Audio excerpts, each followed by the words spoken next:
Peace and love, you guys. Salute everyone. Hope the beautiful people are doing well. I figured I'd come by and speak about this, particularly because I just have so many questions regarding this division, you guys, and it's not looking good. The more I venture in to what has been going on, and the more I analyze and kind of decode the signals of the past year, it's just not looking good. And of course, I'm speaking about the 135 division in boxing right now, y'all. Now, what is going on with Shakur Stevenson, you guys? What is going on with 135 in totality? That's my question. And that's one that I have been looking at and inspecting and dissecting and just in absolute query about, because nothing makes sense to me here. None of what I am seeing makes sense to me. Now, I'm sure you guys have heard that another fight was canceled due to injury. And this is regarding Shakur Stevenson once again, except that this time it was William Zepeda, who claims a hand injury, right? And this is, of course, with the anticipation that Shakur Stevenson and William Zepeda would have been fighting in February. Well, hot damn ho, here we go again. Injury time. Another motherfucking injury. I don't know why or how a week after his fight with Tevin Farmer, now he's citing an injury. It took you a whole week to, I guess, figure that out. I don't know. I have no idea. But that fight is officially swept aside, done deal, wrapped up, thrown in the garbage. So that's a wrap on that. Now, what's crazy is that we've been told for several months that Shakur Stevenson was expected to fight Zepeda, and that fight was originally scheduled, I forget now, I believe it was for this month in November, and then it was pushed back to February. It's like, what? Now Zepeda has the hand injury. I'm just absolutely through with the runaround, y'all.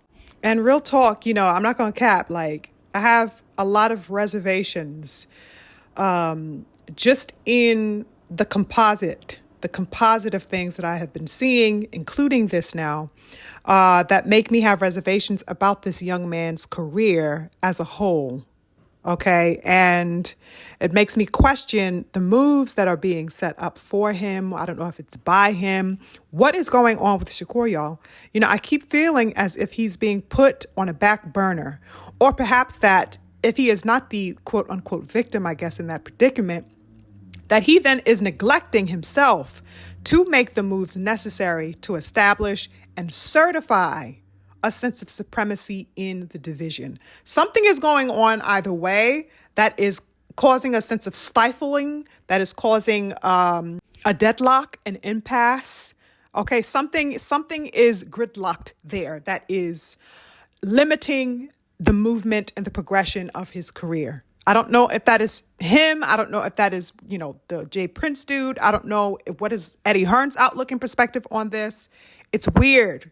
And what's even more weird is that the beautiful king, BFTB, not too long ago, I believe this was sometime last week, shared a clip of Eddie Hearn talking and saying that this is before, I guess, they had made it official that Shakur Stevenson was going to be signing to Eddie in Matchroom, but that one of the, I guess, obligations or one of the points that were made by Shakur was that he wanted to see if Eddie Hearn can send out offers to fighters, particular fighters, but that there were also fighters that he was directed to not make advances towards. And one of them, strangely enough, was the biggest fight that he could ever make in his career, Tank Davis. He instructed Eddie Hearn to not solicit or pursue Tank Davis. How insane is that? Go check out that video of the King BFTB where he breaks it down and he shows that little clip and discusses it. Absolutely bizarre. And after seeing that, I have to say, talk about goddamn mind blown. It's insanity.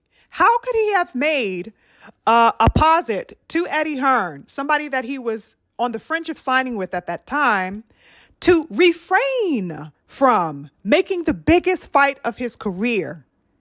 It's just crazy to me. So that I am left wondering about, this sense of stagnant, non-movement that is happening isn't necessarily on the part of his quote unquote team, but actually his own doing. Who is he being advised by or ill-advised by? And why would he think that these types of choices would be things that would propel him towards advancement? Shouldn't it have been that one of the, contingencies made to Eddie Hearn would be that the biggest fights would be available to him? I don't know, y'all. These are very murky grounds, and there are a lot of loopholes, a lot of unanswered questions in there, possibly that we won't ever get. But I don't like the way things are looking so far.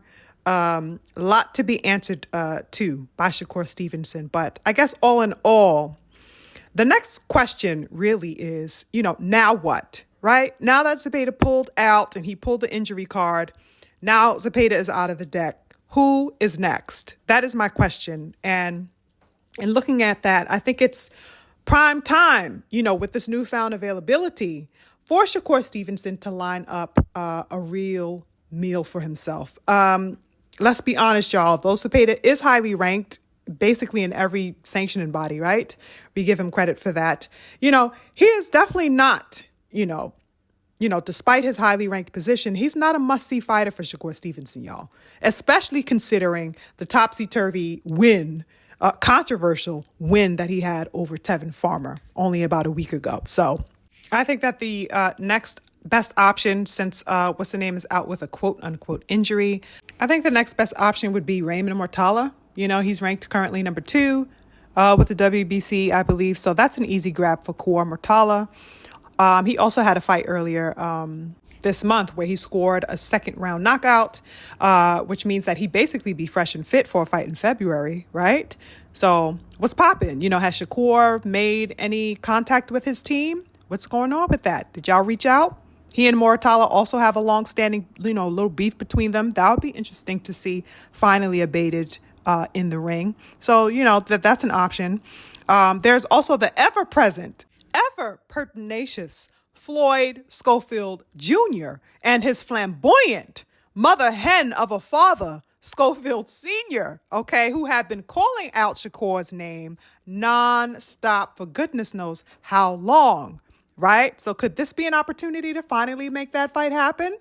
I'm not sure if you guys have peeked on Twitter, but the young kid, Austin, said, respect the shooter. Okay? He shot his shot at Shakur Stevenson on Twitter, you guys. Okay? He most certainly took the opportunity to make his presence and availability known to Mr. Shakur Stevenson, where he said, quote, "You said if Zepeda ducks you, we were next. I sent Eric Gomez an email asking him to let us fill in, and the winner fights Zepeda," end quote. Right? So the shots were fired. He made it known. Shakur responded to this by saying, quote, "Come on, I'm down February 22nd. Let's do it. Tell Oscar, let's get it done. Is Oscar going to let you fight me, or he going to bluff me like he did with your stablemate?" And then he added Oscar in that tweet. He said, "Reach out to Turkey. Let's get this going," end quote. Now, of course, it's good to see that the kid Austin, is applying some pressure once again, as he always does as it pertains to Shakur Stevenson, showing that he is unyielding to the notion that he wants the smoke. Okay. The smoke was made very, very clear. And it's also good, I guess, seeing that Shakur is seemingly, appearing to be down as well. But upon seeing this, you guys, I did have a little bit of confusion and curiosity as I read between the lines of Core's response. It was curious to me why Shakur was motioning for Oscar to reach out to Turkey. Isn't Shakur the damn A-side of the situation, y'all? Why would he be motioning for Oscar to reach out to Turk to get anything going? Why didn't he respond something like, say something like, "All right, little man, keep an eye out for the call and for the terms and don't duck me." Something like that, like to let him know I'm in the driver's seat and you on A-side turf now, young pup. You know what I mean? You know what I mean? Put the shit down a little bit. Let him know that you and your people are on it. You know, we'll talk about it. We'll see about coordinating, but you know what I mean? The ball is in your court, basically, as the A side. Why is he talking about Oscar setting anything up? I just found that so weird to me, you guys. Why isn't he telling his own promoter to set it up? I didn't see nothing to Eddie Hearn saying, Eddie Hearn, yo, low man is clucking his beak a little bit too strong. Let's send him an offer. See what's popping with him. Real talk, Eddie Hearn is as close as you can get to Turkey Al-Sheikh. Okay, why is he telling his own promoter to set it up? I just found that language entirely odd and curious. You know, it didn't sound to me like a man who was ready to eat, leaving it in the court of the B-side. What? Is Shakur not the WBC champion, y'all? Am I bugging or no?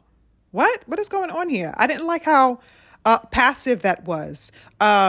You know, I also didn't like, oh, well, is De La Hoya going to allow basically you to fight me? I didn't like that part either. I didn't like the language of that because he already made De La Hoya a scapegoat even before anything could be negotiated. He's already pointing to De La Hoya, you know, as a roadblock in making the fight happen. It's already like a ready-made excuse made that, you know, well, De La Hoya won't allow it. So it's a waste of time, basically. I didn't like that either. I don't know if I'm reading a bit too deeply into that, but that's what it appeared to be to me. It was a scapegoat type of, effort made to posit that, okay, well, De La Hoya will pose a problem to this happening. Not to say that that wouldn't be the case, because we don't know what De La Hoya does. That man may decide to wear fishnets that day and then everything just goes asunder. We really don't know. But, you know, at the same time, it's like, damn, like you didn't even start negotiating yet. This is just a Twitter conversation. Like, shoot your shot. Like, take the, you know what I mean? Let him know, you know what I mean? He done started something he don't want to finish. I don't know. Just something about that whole thing just looked I didn't like the setup of the language of that. So it made me kind of weary about the actual materialization of that particular matchup. It'll be good to see, but I don't know. But there's definitely no excuse as to why it cannot. Okay, with Schofield having had his fight, only a few weeks ago, and Shakur's newfound availability, there's no reason why that fight can't happen. So real talk, in the meantime, though, I can't deny that I have been wondering if Shakur should just, move up to damn 140. Like, you feel me? Like, and I know, trust me, I know that Tank is his biggest fight outside of Devin Haney in his entire career. I know that. And he has not made food of Tank. Tank has not made food of him. Trust me, I know. So I get the idea that, just bypassing him to go to 140 will probably have some of you like, what? No, he got to fight Tank. Trust me, I'm saying the same thing. The problem is that the fight is not fucking happening between those two men. It's just not happening. Despite the fact that there is no other fight worthy to be made at 135 other than Tank Davis versus Shakur Stevenson. No fight measures up to Tank Davis versus Shakur Stevenson at 35. However, even though I am, deeply aware of that, these men seem to be doing everything that they can to not face each other, to not collide and prove who is supreme in the division. What's going on? I don't know. But it's evident. It's 100% crystal clear, 100% patent, that, the evasion is on a whole nother level, y'all. The constant tiptoeing around each other is absolutely, unthinkable. 135 is an absolute shambles. These men seem to be doing everything to not collide. And that's across the board of 135. Let's not forget, we got Lomachenko hauling ass. We don't know if he's returning to boxing. The way he dipped out on Tank, citing mental health and contemplation about retirement, that man is basically 1 foot out the door.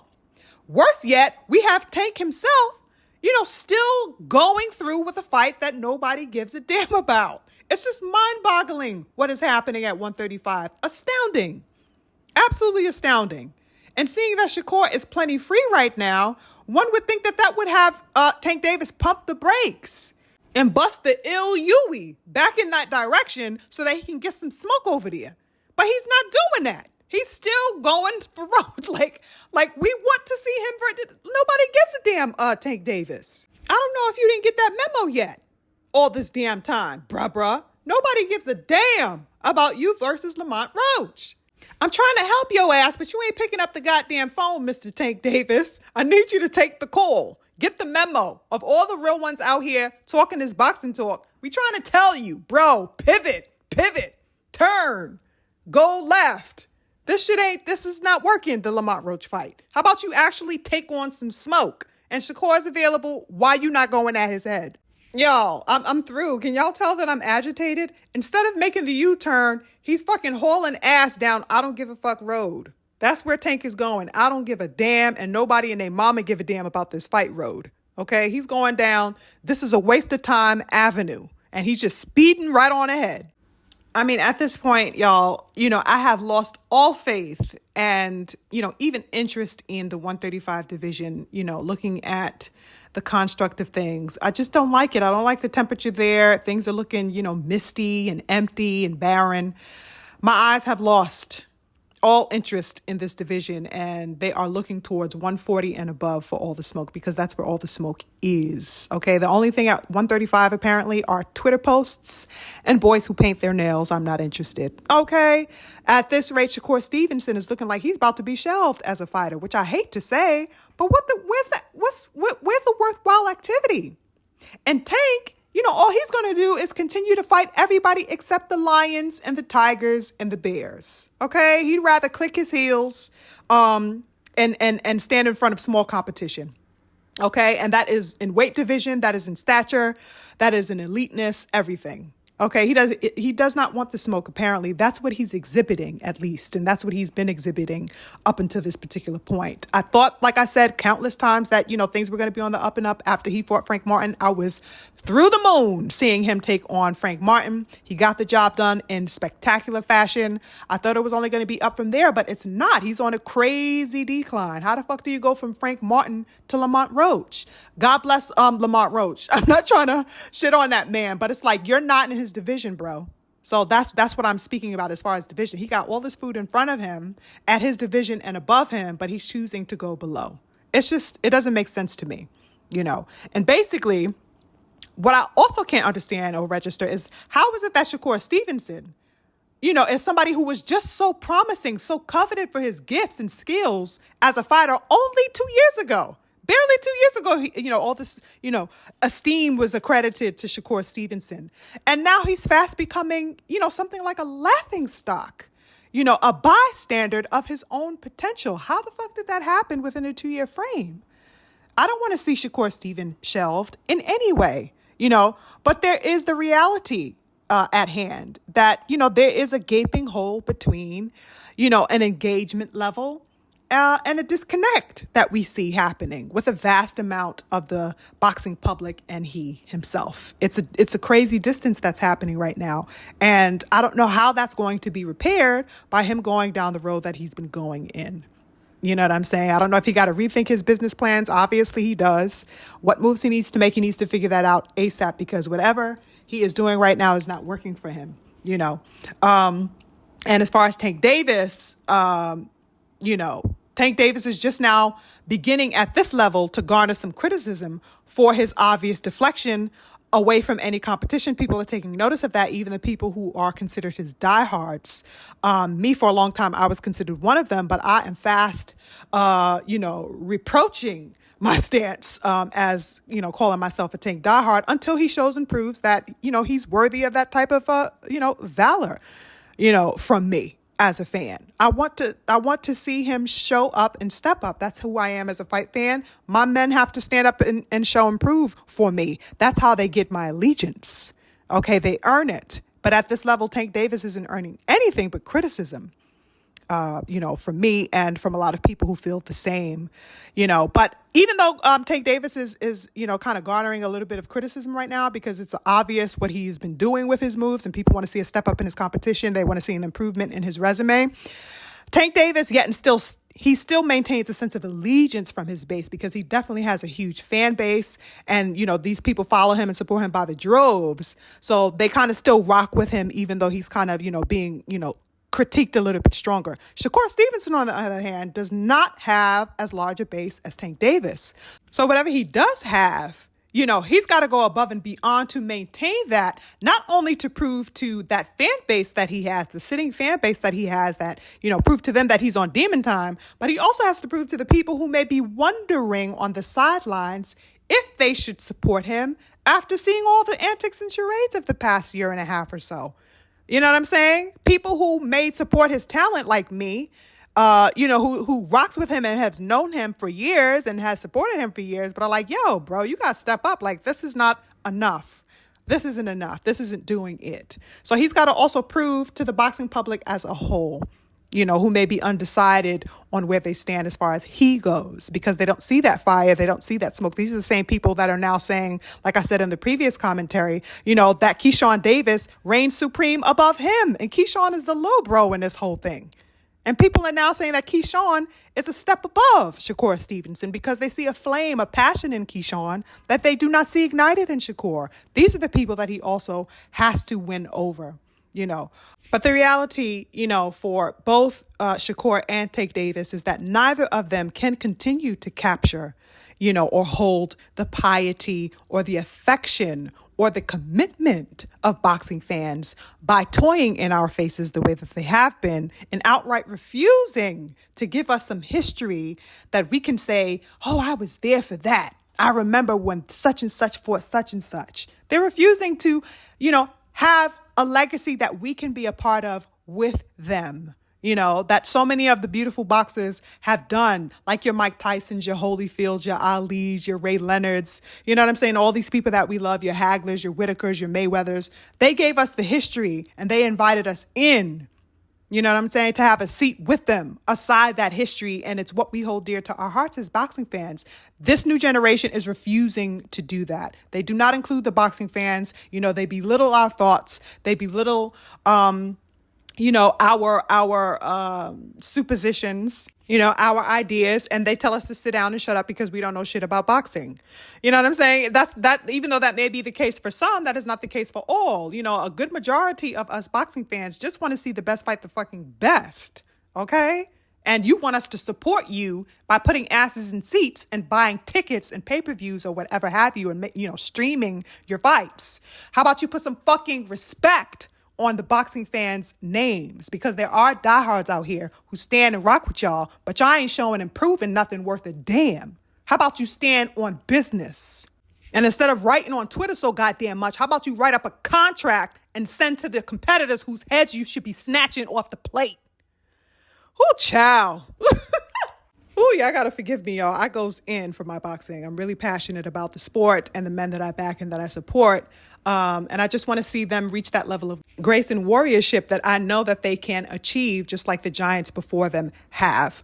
But yeah, 135, Long Herald, the golden division, is now nothing more than a shell of itself, in this current climate. And it's looking like an abandoned house, with signs that a fire maybe once passed through there, but now, maybe ashes here and there.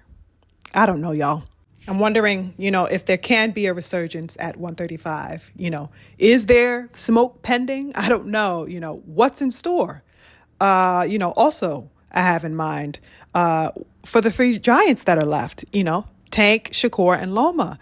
Will there be some unifying going on at 135? What's going on? So many questions to be had. But honestly, sooner or later, I will not be inquiring if things continue the way that they do. So get it together or forget it forever, 135. That's it for me, y'all. I'm on to the next. Peace.